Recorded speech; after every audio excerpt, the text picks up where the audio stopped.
Hello and welcome back to Mexico News Network. Remember, we are broadcasting directly from El Dorado Royal Spa Resort by Charisma.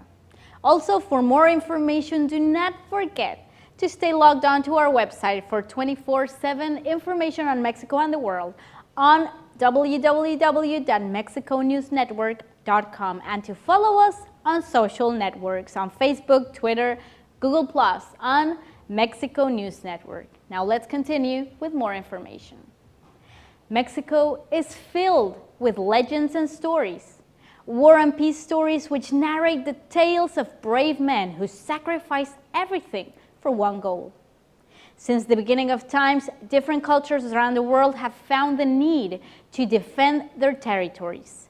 Because of this, armed forces have been a constant feature that can be found cross-culturally.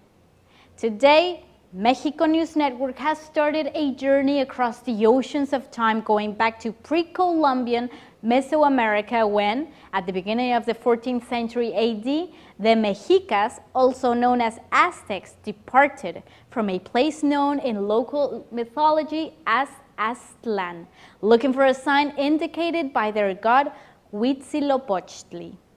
It is said that the event of an eagle devouring a snake perched on a cactus marked the place where the imposing city of Tenochtitlan was to be established. And so they did. This was the moment when an important military culture emerged.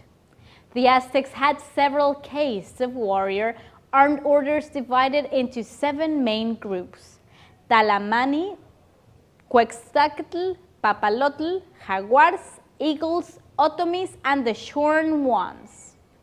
Every male citizen had to attend a school called Telpochcayi in order to learn about war tactics and weaponry. Their sons of nobles attended a Calmecac, the school for young men to become the finest of warriors, as they also attained more knowledge about governance. Among the armed groups, perhaps the most renowned of the elite were the Eagle Warriors, Cu-Ujpitlin in Nahuatl. The Eagle Warriors were in many respects the special forces of the Aztec military. They were a noble caste who mastered the arts of war and devoted their lives to protecting the nation, guided by the gods of sun and war, Huitzilopochtli. Undergoing a cruel and intense training, the Eagle Warriors were fearless with 2 objectives. Number 1, the subjugation of other civilizations in order to make them pay tribute. And number 2, capture hostages to perform human sacrifices, as they believed their gods required human blood to be spilled to honor them. These warriors used lethal sword-like weapons called macahuitl, which were essentially long, flattened wooden clubs with shards of sharp obsidian crystals attached to the edges. This group that represented the Aztecs' most elite fighting class was portrayed by the History Channel as having defeated and routed the Spanish conquerors led by Hernán Cortés from Tenochtitlan in the battle known as La Noche Triste, literally in English, the sad night. For our feature stories of the day, we are starting off with the Mexican Batman. Often reviled as horrifying creatures in some cultures representing evil, witchcraft, or even black magic, bats are in fact fascinating creatures which, believe it or not, are counted by some people as friends. Enter Rodrigo Medellin, a biologist whose love and interest for these flying mammals has earned him the nickname of the Mexican Batman.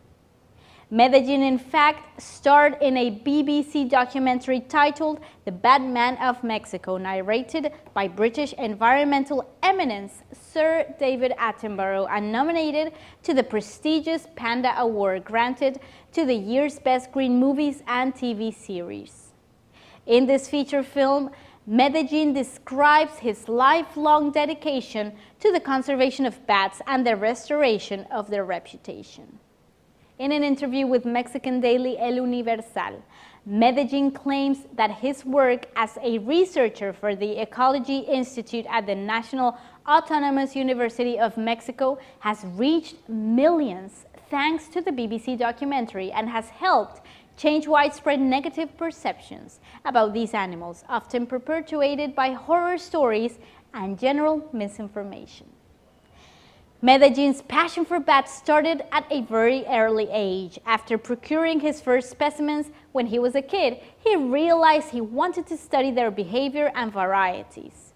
He claims that of the more than 250 bat species around the world, 138 of them can be found in Mexico.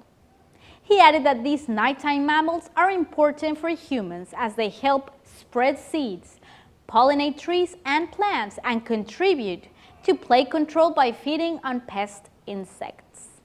One example cited by Medellin is the importance of the lesser long-nosed bat, better known as the tequilero bat, in the pollination of agave plants.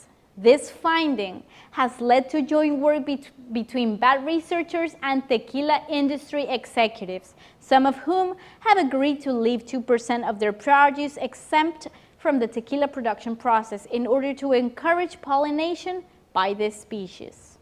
The result should be an increase in the plant's genetic diversity and resistance to diseases. Medellin has received several recognition and awards as a result of his outstanding contributions.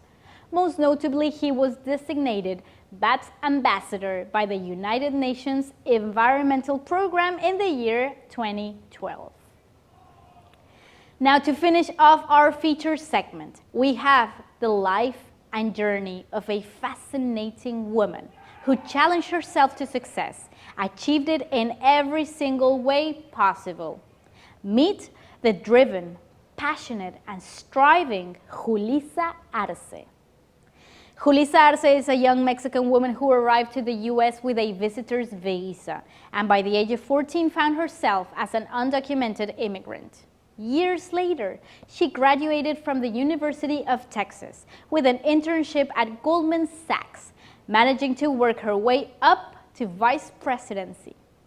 Today, she is the Director of Development at Define America, a nonprofit organization that fights for the rights of undocumented immigrants. The story of Julissa in the U.S.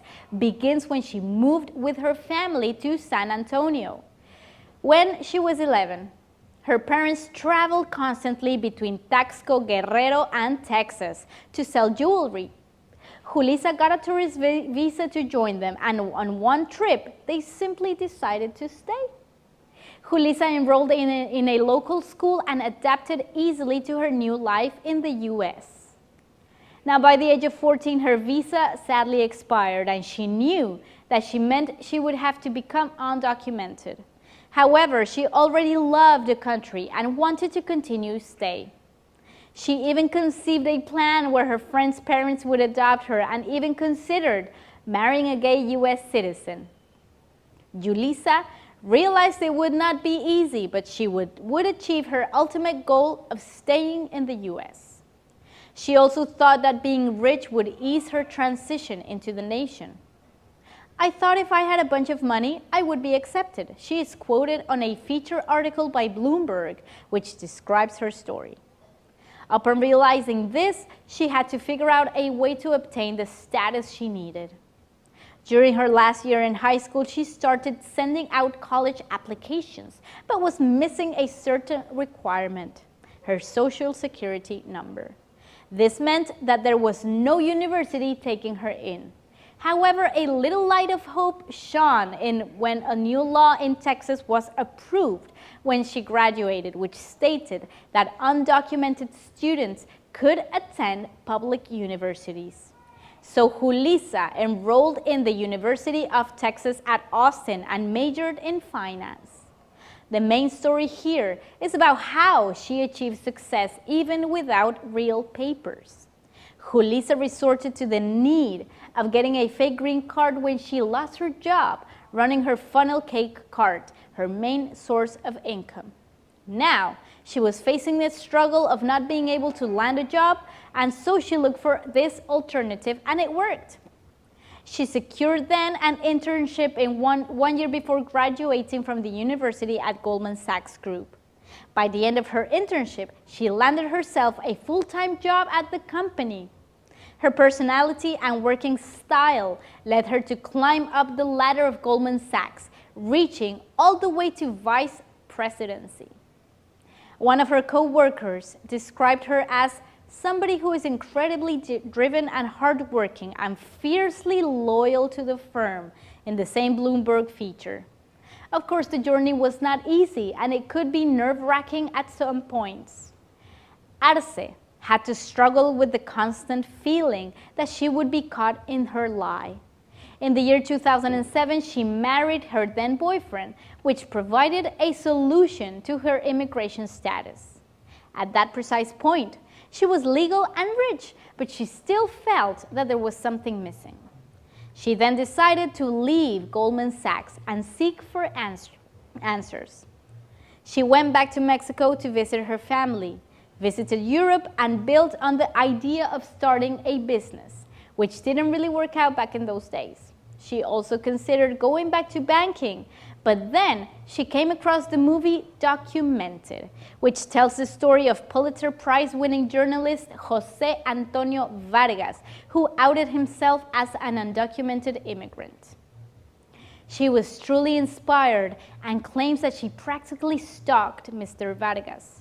She is now moving to California as the development director of Define America, which is a nonprofit media and cultural campaign that uses the power of stories to shift ideas on topics such as immigration, identity, and citizenship in America. Julissa Arce is a true and inspiring Mexican woman who achieved through hard work, perseverance, and willpower. Now she has decided to leave a legacy by helping others who might find themselves in the same position where she originally started. This was all for today. Remember, we are shooting and broadcasting directly from El Dorado Royal Spa Resort by Charisma, beautiful adults-only gourmet inclusive hotel in the heart of Riviera Maya.